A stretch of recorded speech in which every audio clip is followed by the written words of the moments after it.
रात के ठीक 11:17 पर जंगल के बीच से गुजरती वो सड़क, जहां दिन में भी लोग रुकना पसंद नहीं करते, वहां अकेला दौड़ता था एक आदमी। नाम था राघव शर्मा। हाथ में ब्राउन रंग का बैग, चेहरे पर डर, और पीछे जैसे कोई उसका पीछा कर रहा हो। राघव बार बार पीछे मुड़कर देखता, लेकिन वहां सिर्फ अंधेरा और सन्नाटा था। अचानक दूर से बस की हेडलाइट दिखाई दी। राघव की आंखों में उम्मीद चमकी। भगवान का शुक्र है, बस मिल गई। बस आकर उसके सामने रुकी। बस नंबर था 4187। दरवाजा अपने आप खुला। अंदर बैठे थे सिर्फ 2 लोग, एक ड्राइवर और एक कंडक्टर। दोनों ने पुलिस की वर्दी पहन रखी थी।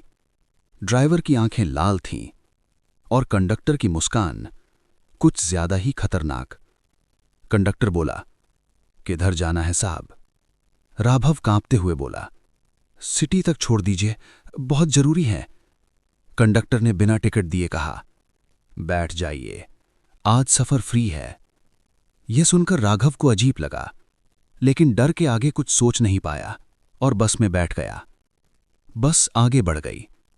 थोड़ी देर बाद राघव ने नोटिस किया कि रास्ते में एक भी गाड़ी नहीं है, न कोई दुकान, न कोई घर, सिर्फ घना जंगल। राघव ने पूछा, भैया ये बस हाईवे से क्यों नहीं जा रही? ड्राइवर ने शीशे में देखते हुए कहा, ये शॉर्टकट है, जल्दी पहुंचा देंगे।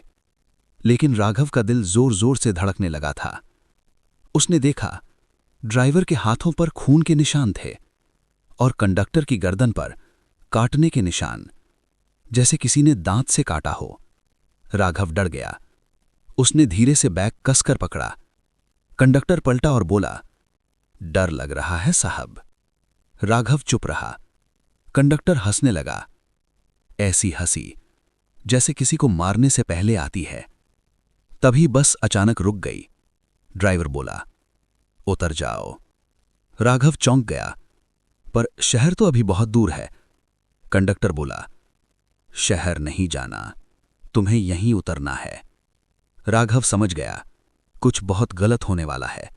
वो उठकर दरवाजे की ओर भागा, लेकिन दरवाजा लॉक था। कंडक्टर ने उसकी कॉलर पकड़ी और बोला, बैग दो। राघव चिल्लाया, नहीं, इसमें सबूत हैं तुम लोगों के खिलाफ। ये सुनते ही दोनों की आंखें और लाल हो गईं। ड्राइवर बस से उतरा और पीछे का दरवाजा खोला। पीछे जंगल के अंदर एक बड़ा गड्ढा था। उसमें कई लाशें पड़ी थीं। कुछ की आंखें खुली थीं, कुछ के हाथ अब भी हिल रहे थे। राघव की सांस रुकने लगी। कंडक्टर बोला, पिछले 6 महीने से जो लोग इस रोड पर गायब हो रहे हैं, सब यहीं हैं। राघव चिल्लाया, तुम पुलिस होकर ये सब कर रहे हो? ड्राइवर बोला, अब हम पुलिस नहीं हैं, हम वो हैं जो मर चुके हैं। और सच में उनके पैरों का जमीन पर कोई साया नहीं था। राघव समझ गया, ये इंसान नहीं, कुछ और थे। राघव ने आखिरी ताकत लगाकर कंडक्टर को धक्का दिया और बस से कूद गया। जंगल में अंधेरे के बीच वो भागने लगा। पीछे से आवाज आई, कोई नहीं बचता लास्ट बस से। राघव भागता रहा, भागता रहा। तभी उसे दूर एक झोंपड़ी दिखाई दी। वो अंदर घुस गया। अंदर एक बूढ़ा आदमी बैठा था। राघव रोते हुए बोला, मुझे बचा लो, वो मुझे मार देंगे। बूढ़ा आदमी बोला, तुम भी बस में बैठे थे? राघव हां में सिर हिलाया। बूढ़ा बोला, जो भी उस बस में बैठता है वो या तो मरता है या फिर उन जैसा बन जाता है। तभी बाहर बस की लाइट फिर जली। कंडक्टर की आवाज आई, राघव बाहर आओ। राघव कांपने लगा। बूढ़ा आदमी बोला, अगर बचना है तो बैग मुझे दे दो। राघव ने बैग दे दिया। बूढ़े ने बैग आग में डाल दिया। बाहर से बस की आवाज अचानक बंद हो गई। जब राघव बाहर निकला, बस गायब थी, सिर्फ सड़क और खून के निशान। अगली सुबह पुलिस को जंगल में एक आदमी मिला जो कुछ भी ठीक से बोल नहीं पा रहा था। वो सिर्फ एक ही बात दोहरा रहा था, लास्ट बस, मत बैठना, लास्ट बस। लेकिन असली डरावनी बात, 3 दिन बाद शहर से एक नई बस गायब हुई। नंबर था 4187 और इस बार ड्राइवर की सीट पर बैठा था राघव शर्मा। उसकी आंखें भी अब लाल थीं और उसके चेहरे पर वही खतरनाक मुस्कान। बस चल पड़ी थी, लेकिन राघव ने नोटिस किया, रास्ते में एक भी गाड़ी नहीं थी, न दुकान न घर, सिर्फ घना जंगल। राघव ने घबरा कर पूछा, भैया ये हाईवे छोड़कर इधर क्यों? ड्राइवर ने शीशे में देखते हुए कहा, शॉर्टकट है, जल्दी पहुंचा देंगे। लेकिन तभी राघव की नजर ड्राइवर के हाथों पर गई। उन पर खून के निशान थे और कंडक्टर की गर्दन पर जैसे किसी ने दांत से काटा हो। राघव का दिल जोर से धड़कने लगा। कंडक्टर पलटा और अजीब मुस्कान के साथ बोला, डर लग रहा है साहब। तभी बस अचानक रुक गई। ड्राइवर ने ठंडे स्वर में कहा, उतर जाओ। राघव चौंक गया, पर शहर तो अभी दूर है। कंडक्टर ने दरवाजा लॉक करते हुए कहा, शहर नहीं जाना, तुम्हें यहीं उतरना है। और तभी पीछे का दरवाजा खुला और जो राघव ने देखा उससे उसकी चीख निकल गई। पीछे का दरवाजा खुलते ही राघव की चीख निकल गई, क्योंकि सामने था लाशों से भरा हुआ गड्ढा। कुछ लाशों की आंखें खुली थीं, कुछ के हाथ अब भी हिल रहे थे। राघव कांपते हुए बोला, ये सब क्या है? कंडक्टर हंसा, पिछले 6 महीने से जो लोग गायब हो रहे हैं सब यही हैं। राघव चिल्लाया, तुम लोग पुलिस होकर ये सब कर रहे हो? ड्राइवर धीरे से बोला, हम पुलिस नहीं, हम वो हैं जो मर चुके हैं। तभी राघव ने देखा उन दोनों के पैरों का जमीन पर कोई साया नहीं था। राघव समझ गया, ये इंसान नहीं, कुछ और थे। कंडक्टर ने उसका बैग पकड़ते हुए कहा, अब बैग दो, इसमें जो है वो हमें चाहिए। राघव ने पूरी ताकत लगाकर कंडक्टर को धक्का दिया और बस से कूदकर जंगल में भागने लगा। पीछे से आवाज आई, कोई नहीं बचता लास्ट बस से। और तभी जंगल में उसे दिखी एक पुरानी झोंपड़ी। रात के ठीक 12:17 पर जंगल के बीच से गुजरती वो सड़क, जहां दिन में भी लोग रुकना पसंद नहीं करते, वहां अकेला दौड़ता था एक आदमी। नाम था राघव शर्मा। हाथ में ब्राउन रंग का बैग, चेहरे पर डर और पीछे जैसे कोई उसका पीछा कर रहा हो। राघव बार बार पीछे मुड़कर देखता, लेकिन वहां सिर्फ अंधेरा और सन्नाटा था। अचानक दूर से बस की हेडलाइट दिखाई दी। राघव की आंखों में उम्मीद चमकी। भगवान का शुक्र है, बस मिल गई। बस आकर उसके सामने रुकी। बस नंबर था 4187। दरवाजा अपने आप खुला। अंदर बैठे थे सिर्फ 2 लोग, एक ड्राइवर और एक कंडक्टर। दोनों ने पुलिस की वर्दी पहन रखी थी। ड्राइवर की आंखें लाल थीं और कंडक्टर की मुस्कान कुछ ज्यादा ही खतरनाक। कंडक्टर बोला, किधर जाना है साहब? राघव कांपते हुए बोला, सिटी तक छोड़ दीजिए, बहुत जरूरी है। कंडक्टर ने बिना टिकट दिए कहा, बैठ जाइए, आज सफर फ्री है। ये सुनकर राघव को अजीब लगा, लेकिन डर के आगे कुछ सोच नहीं पाया और बस में बैठ गया। बस आगे बढ़ गई। थोड़ी देर बाद राघव ने नोटिस किया कि रास्ते में एक भी गाड़ी नहीं है, न कोई दुकान, न कोई घर, सिर्फ घना जंगल। राघव ने पूछा, भैया ये बस हाईवे से क्यों नहीं जा रही? ड्राइवर ने शीशे में देखते हुए कहा, शॉर्टकट है, जल्दी पहुंचा देंगे। लेकिन राघव का दिल जोर जोर से धड़कने लगा था। उसने देखा ड्राइवर के हाथों पर खून के निशान थे और कंडक्टर की गर्दन पर काटने के निशान, जैसे किसी ने दांत से काटा हो। राघव डर गया। उसने धीरे से बैग कसकर पकड़ा। कंडक्टर पलटा और बोला, डर लग रहा है साहब। राघव चुप रहा। कंडक्टर हंसने लगा, ऐसी हंसी जैसे किसी को मारने से पहले आती है। तभी बस अचानक रुक गई। ड्राइवर बोला, उतर जाओ। राघव चौंक गया, पर शहर तो अभी दूर है। कंडक्टर बोला, शहर नहीं जाना, तुम्हें यहीं उतरना है। राघव समझ गया कुछ बहुत गलत होने वाला है। वो उठकर दरवाजे की ओर भागा, लेकिन दरवाजा लॉक था। कंडक्टर ने उसकी कॉलर पकड़ी और बोला, बैग दो। राघव चिल्लाया, नहीं, इसमें सबूत है तुम लोगों के खिलाफ। ये सुनते ही दोनों की आंखें और लाल हो गईं। ड्राइवर बस से उतरा और पीछे का दरवाजा खोला। पीछे जंगल के अंदर एक बड़ा गड्ढा था। उसमें कई लाशें पड़ी थीं। कुछ की आंखें खुली थीं, कुछ के हाथ अब भी हिल रहे थे। राघव कांपते हुए बोला, ये सब क्या है? कंडक्टर हंसा। पिछले 6 महीने से जो लोग गायब हो रहे हैं सब यही हैं। राघव चिल्लाया, तुम लोग पुलिस होकर ये सब कर रहे हो? ड्राइवर धीरे से बोला, हम पुलिस नहीं, हम वो हैं जो मर चुके हैं। और सच में उनके पैरों का जमीन पर कोई साया नहीं था। राघव समझ गया, ये इंसान नहीं, कुछ और थे। राघव ने आखिरी ताकत लगाकर कंडक्टर को धक्का दिया और बस से कूदकर जंगल में भागने लगा।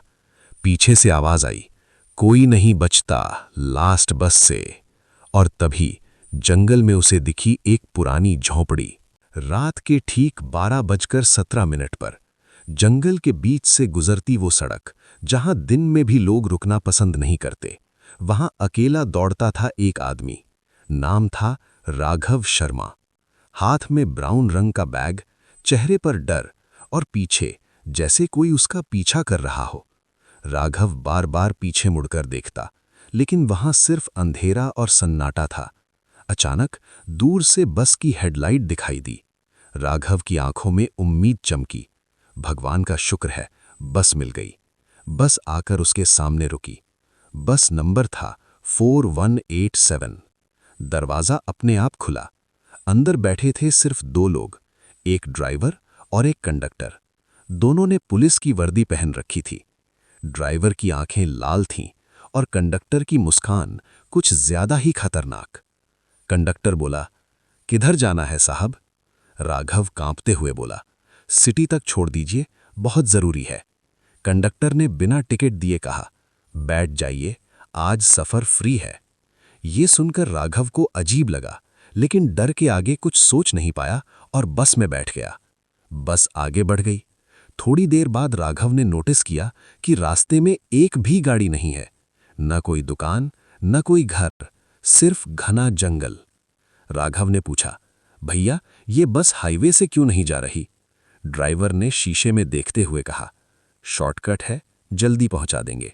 लेकिन राघव का दिल जोर जोर से धड़कने लगा था। उसने देखा ड्राइवर के हाथों पर खून के निशान थे और कंडक्टर की गर्दन पर काटने के निशान, जैसे किसी ने दांत से काटा हो। राघव डर गया। उसने धीरे से बैग कसकर पकड़ा। कंडक्टर पलटा और बोला, डर लग रहा है साहब? राघव चुप रहा। कंडक्टर हंसने लगा, ऐसी हंसी जैसे किसी को मारने से पहले आती है। तभी बस अचानक रुक गई। ड्राइवर बोला, उतर जाओ। राघव चौंक गया, पर शहर तो अभी दूर है। कंडक्टर बोला, शहर नहीं जाना, तुम्हें यहीं उतरना है। राघव समझ गया कुछ बहुत गलत होने वाला है। वो उठकर दरवाजे की ओर भागा, लेकिन दरवाजा लॉक था। कंडक्टर ने उसकी कॉलर पकड़ी और बोला, बैग दो। राघव चिल्लाया, नहीं, इसमें सबूत है तुम लोगों के खिलाफ। ये सुनते ही दोनों की आंखें और लाल हो गईं। ड्राइवर बस से उतरा और पीछे का दरवाजा खोला। पीछे जंगल के अंदर एक बड़ा गड्ढा था। उसमें कई लाशें पड़ी थीं। कुछ की आंखें खुली थीं, कुछ के हाथ अब भी हिल रहे थे। राघव कांपते हुए बोला, ये सब क्या है? कंडक्टर हंसा, पिछले 6 महीने से जो लोग गायब हो रहे हैं सब यही हैं। राघव चिल्लाया, तुम लोग पुलिस होकर ये सब कर रहे हो? ड्राइवर धीरे से बोला, हम पुलिस नहीं, हम वो हैं जो मर चुके हैं। और सच में उनके पैरों का जमीन पर कोई साया नहीं था। राघव समझ गया, ये इंसान नहीं, कुछ और थे। राघव ने आखिरी ताकत लगाकर कंडक्टर को धक्का दिया और बस से कूदकर जंगल में भागने लगा। पीछे से आवाज आई, कोई नहीं बचता लास्ट बस से। और तभी जंगल में उसे दिखी एक पुरानी झोंपड़ी। रात के ठीक 12:17 पर जंगल के बीच से गुजरती वो सड़क, जहां दिन में भी लोग रुकना पसंद नहीं करते, वहां अकेला दौड़ता था एक आदमी। नाम था राघव शर्मा। हाथ में ब्राउन रंग का बैग, चेहरे पर डर और पीछे जैसे कोई उसका पीछा कर रहा हो। राघव बार बार पीछे मुड़कर देखता, लेकिन वहां सिर्फ अंधेरा और सन्नाटा था। अचानक दूर से बस की हेडलाइट दिखाई दी। राघव की आंखों में उम्मीद चमकी। भगवान का शुक्र है, बस मिल गई। बस आकर उसके सामने रुकी। बस नंबर था 4187। दरवाजा अपने आप खुला। अंदर बैठे थे सिर्फ 2 लोग, एक ड्राइवर और एक कंडक्टर। दोनों ने पुलिस की वर्दी पहन रखी थी। ड्राइवर की आंखें लाल थीं और कंडक्टर की मुस्कान कुछ ज्यादा ही खतरनाक। कंडक्टर बोला, किधर जाना है साहब? राघव कांपते हुए बोला, सिटी तक छोड़ दीजिए, बहुत जरूरी है। कंडक्टर ने बिना टिकट दिए कहा, बैठ जाइए, आज सफर फ्री है।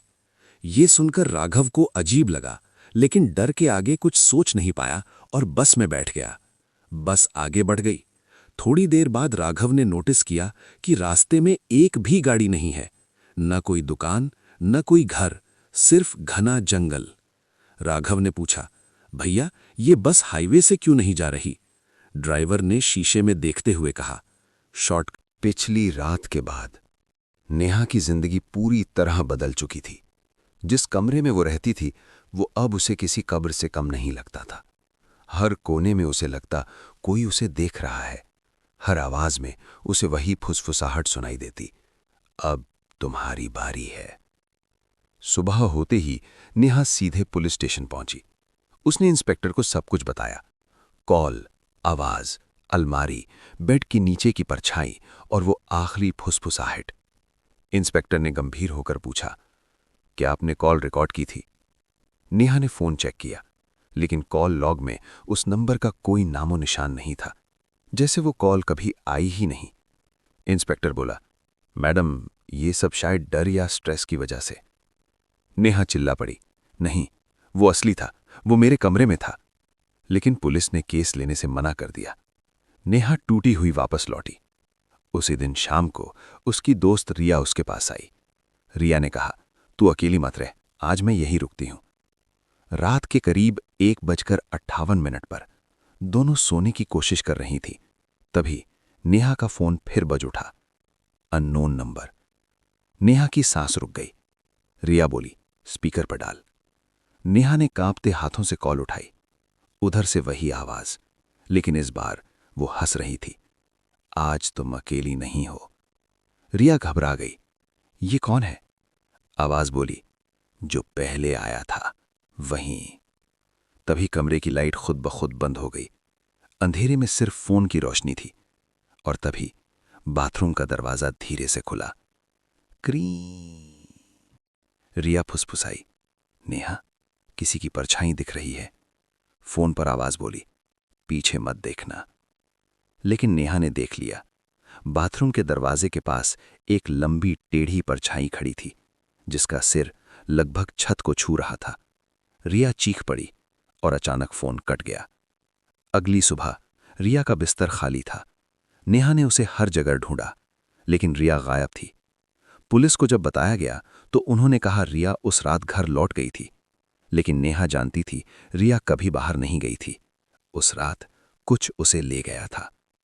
तीसरे दिन नेहा को एक मैसेज आया, अननोन नंबर से, अगर सच जानना है पुराने हॉस्पिटल आओ।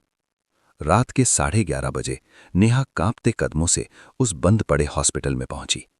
अंदर घुसते ही मोबाइल का नेटवर्क गायब हो गया, लेकिन फोन पर एक नोटिफिकेशन आया, ऑडियो फाइल रिसीव्ड।